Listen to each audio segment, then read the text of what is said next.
जय हिंद दोस्तों। एक कहावत आप सभी ने अपनी लाइफ में किसी न किसी पॉइंट पे सुनी होगी कि जब गीदड़ की मौत आती है तो वो शहर की तरफ भागता है। कुछ ऐसा ही हाल अभी हमारे देश में न्यूज़ चैनल्स का हो गया है। अब आप पूछोगे भाई कि ऐसा क्यों हो गया है, तो देखिए न्यूज़ चैनल्स ने पिछले करीब 3-4 महीने में, क्योंकि लोग कोरोना के कारण घर पे थे, तो ऑब्वियस सी बात है कि घर में वो लोग भी घर पे थे जो न्यूज़ ही देखते रहते हैं। मतलब हमारे घर के जो हमारे पेरेंट्स हो गए, जो हमारे घर के बुजुर्ग होते हैं, वो न्यूज़ चैनल ही देखते हैं। तो ऐसे में होड़ लगी हुई थी टीआरपी की कि भैया कौन सा ऐसा न्यूज़ चैनल है जिसको सबसे ज़्यादा टीआरपी मिलेगी। तो पूरे में इसी की रेस लगी हुई थी कि हम जीतेंगे, हम जीतेंगे, हम जीतेंगे। सब घोड़े बन के दौड़े जा रहे थे। ऐसा लग रहा था कोई बर्गी की रेस चल रही हो। तो इंडिया टुडे जो था वो लगातार ये चीज़ क्लेम करता है भैया कि भैया हम नंबर 1 चैनल है, हम देश के नंबर 1 चैनल है, हम खबर सबसे तेज़ आप तक पहुँचाते हैं, आप तक, आज तक, पता नहीं क्या क्या बोलते जाते हैं। ये सब चीज़ें चल रही थी। और फिर ऐसे में हमारे देश में कुछ ऐसे मामले सामने आए जिन मामलों ने पूरे देश को हिला के रख दिया। कई सारे ऐसे मामले थे। अब ऐसे मामलों में क्या होता है, फेक न्यूज़ अगर आप चला रहे हो तो you will have no issue, because fake news आप कुछ भी क्रिएट कर सकते हो। बट अगर आपको सच दिखाना है तो सच दिखाने के लिए आपको बहुत सारी चीज़ें सोचनी समझनी पड़ती हैं, आपको पूरा आकलन करना पड़ता है, आपको प्लानिंग करनी पड़ती है। क्यों? क्योंकि आपको लोगों को सच दिखाना है। बस बात वही अंतर आ जाती है फेक न्यूज़ और रियल न्यूज़ में। अब देखिए हुआ ये कि जो पिछला कुछ समय गया है उसमें रिपब्लिक चैनल ने कई सारी चीज़ें हैं जो लोगों के सामने मतलब खुल के बताई हैं। उस कारण से हुआ ये कि जो broadcast audience research council of India, जो जिसको कि शॉर्ट फॉर्म में बाक भी कहते हैं, उन्होंने जो अभी रिपोर्ट जारी करी है वीक 39 2020 की, उसमें उन्होंने बताया है कि रिपब्लिक चैनल का मार्केट शेयर है 44% और उसके बाद आता है इंडिया टुडे का 21%, टाइम्स नाउ का 16%। ऐसे करके उन्होंने हर एक चैनल का पूरा मार्केट शेयर बताया है। और इसमें साफ साफ क्लियरली हमें दिख रहा है कि जो रिपब्लिक चैनल है वो लीड कर रहा है बहुत हद तक। इसको लेकर रिपब्लिक भारत ने एक ट्वीट भी किया। उसमें उन्होंने सीधे सीधे इंडिया टुडे को टैग करते हुए लिखा, dear India Today, while spreading fake news seems to be second skin for you, let's draw you back to reality on another ratings day. Here is your reality pill for the week. We sincerely hope you get well soon. Living in parallel fake news universe must be a hard place to be. इसमें Republic ने ये कहा है कि भाई ऐसा लगता है इंडिया टुडे कि आपके लिए फेक न्यूज़ चलाना एक चमड़ी की तरह है, दूसरी चमड़ी की तरह आपका काम है। तो हम चाहेंगे कि हम आपको थोड़ा सच्चाई के करीब लाएं और एक और रेटिंग आपके सामने लाएं। तो ये जो आप रेटिंग देख रहे हैं इसमें आप देख सकते हैं कि आपके लिए कितनी बड़ी कड़वी गोली रखी हुई है इसमें, क्योंकि आप पहले नंबर पे नहीं हैं। इसके साथ ही वो ये लिखते हैं कि हम उम्मीद करते हैं कि आपकी तबीयत जल्दी ठीक हो जाएगी और आप जिस पैरेलल यूनिवर्स में रह रहे हो जहाँ पे ये सब फेक न्यूज़ चल रही है वहाँ पर रहना थोड़ा कठिन होता होगा।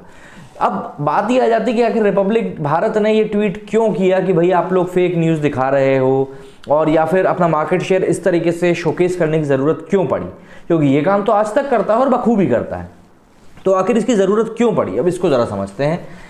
ये जो आप ट्वीट देख रहे हैं ये राहुल कंवल जी ने किया है। इसमें ये लिखते हैं, English news ratings for week 39 2020, India Today 40%, Republic 28%, Times Now 15.1, CNN 8%. Satyameva Jayate, the truth speaks louder than lies, and lies ultimately come crashing down. A big thank you to all our viewers. अब इनके tweet को देख के ऐसा लगता है कि जो रेटिंग्स बाक ने जारी करी है उस रेटिंग में जो मार्केट शेयर वहां पे रिपब्लिक का है उसको इंडिया टुडे ने खुद के साथ इंटरचेंज कर लिया है। जी हाँ, क्योंकि यहाँ पे बाक की जब हम रेटिंग देखते हैं और जब हम इस ट्वीट में सारी रेटिंग्स देखते हैं जो कि राहुल कंवल जी ने शो करी है, उससे हमें समझ में आता है कि किस कदर इन लोगों में खिसियाहट मची हुई है टीआरपी। अब अगली बात पे आते हैं। अगली बात और ज़्यादा मज़ेदार है। अब क्योंकि आपको टीआरपी ज़्यादा चाहिए तो आप फेक न्यूज़ की तरफ जाते हो, या फिर कोई भी आपको न्यूज़ मिलती है तो आप उसको पकड़ के बस ऐसे नोच लेते हो जैसे कि आप गिद्ध हो और आपके सामने बोटी पड़ी हुई है। कुछ ऐसा ही इनके साथ भी हुआ। अब चूंकि फेक न्यूज़ बहुत एक हीनियस क्राइम हो जाता है कई सारी चीज़ों में, तो उसमें जो NBSA है, अब इसका फुल फॉर्म मुझे पता नहीं है तो यार देख लेना, हाँ, न्यूज़ ब्रॉडकास्टिंग स्टैंडर्ड एसोसिएशन या अथॉरिटी, ऐसा कुछ करके इसका फुल फॉर्म है, आई एम सॉरी। तो इन्होंने नोटिस जारी किया है और आज तक के ऊपर 1 लाख रुपए का जुर्माना लगाया है। मैं आपको इसको ही पढ़ के बताता हूँ। Decision of NBSA, in view of the above NBSA decided to that the broadcaster Aaj Tak be directed to air an apology, इनको माफ़ी मांगनी होगी, in view of the fact that it did not conduct the due diligence required prior to telecasting the tweets and attributing them to late Sushant Singh Rajput. The text, date and time of the apology will be given to the broadcaster. Proof of compliance of telecast of the apology to be submitted and compact disc on compact disc within 7 days of telecast. मतलब इनको telecast करना होगा जिसका time NBSA इनको बता देगा और telecast करने के 7 दिन के भीतर इनको कॉम्पैक्ट डिस्क सीडी में बना के इनको प्रूफ भी सबमिट करना होगा. NBSA also decided that a fine of ₹1 lakh be imposed on the broadcaster payable to NBA News Broadcasters Association within 7 days. 1 lakh रुपए का जुर्माना भी इनको NBA को सबमिट करना होगा 7 दिन के अंदर. It is clarified that any statement made by the parties in the proceeding before NBSA while responding to the complaint and putting forth their viewpoints and any findings or observations by NBSA in regards to the broadcasters in its proceeding or in this order are only in the context of an examination as to whether there was any violation of any broadcasting standards. इस paragraph में basically ये बता रहे हैं कि हमारे इस notice देने के पहले जो भी कुछ वैलिड पॉइंट्स बोले गए थे उनको इस तरीके से देखा जाए कि वो एक इन्वेस्टिगेशन का हिस्सा थे. Removal of videos of all broadcasters. NBSA decided that the videos of the set programs if hosted on the website of the broadcasters, YouTube or other links should be removed immediately and confirmed to NBSA within 7 days. मतलब 7 दिन के अंदर जितने भी जगह पे आपने अगर आपकी खुद की वेबसाइट पे पोस्ट किया है या आपने किसी दूसरे सोशल मीडिया पोस्ट किया है तो उस वीडियो को आपको वहाँ से हटाना होगा. आगे NBSA directs the NBA to send a copy of this order to the broadcaster and the complaints. Circulate this order to all members, editors and legal heads of NBA. Host this order on its website and include it in its next annual report and release the order to the media. ये 6 अक्टूबर को लिखा गया है पत्र जिसको कि justice AK Sikri इन्होंने sign किया है.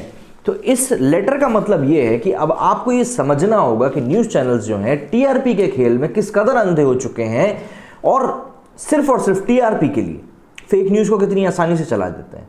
वो तो शुक्र मनाइए हमारे इस देश के एसोसिएशन का NBA का कि उन्होंने इस चीज़ को वक्त रहते समझ लिया, पकड़ लिया.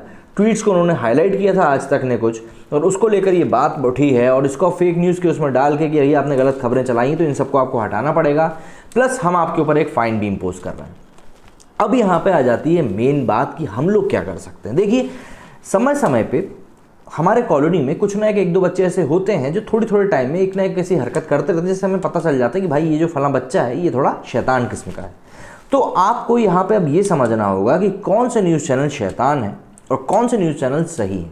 ये आपके ऊपर डिपेंड करता है कि आपको क्या सही लगता है और क्या गलत लगता है. सबके अपने अपने व्यक्तिगत विचार होते हैं, व्यक्तिगत मत होते हैं. उसके ऊपर मैं किसी को कुछ कमेंट नहीं कर रहा हूँ, कोई राय नहीं दे रहा हूँ, कोई ओपिनियन नहीं दे रहा हूँ. लेकिन आपको ये चीज़ समझनी होगी कौन से चैनल्स ऐसे हैं. अगर आप न्यूज़ देखना पसंद करते हैं तो आपको ये चीज़ तो मेक श्योर करनी ही होगी कि आपको सही न्यूज़ मिले. क्यों? क्योंकि जैसे हम खाना पसंद करते हैं तो हम कोशिश करते हैं कि हमें एक्सपायर्ड फूड ना मिले. ठीक उसी तरीके से हम जिस न्यूज़ को कंज्यूम कर रहे हैं हमें मेक श्योर करना होगा कि हमें फेक न्यूज़ ना मिले.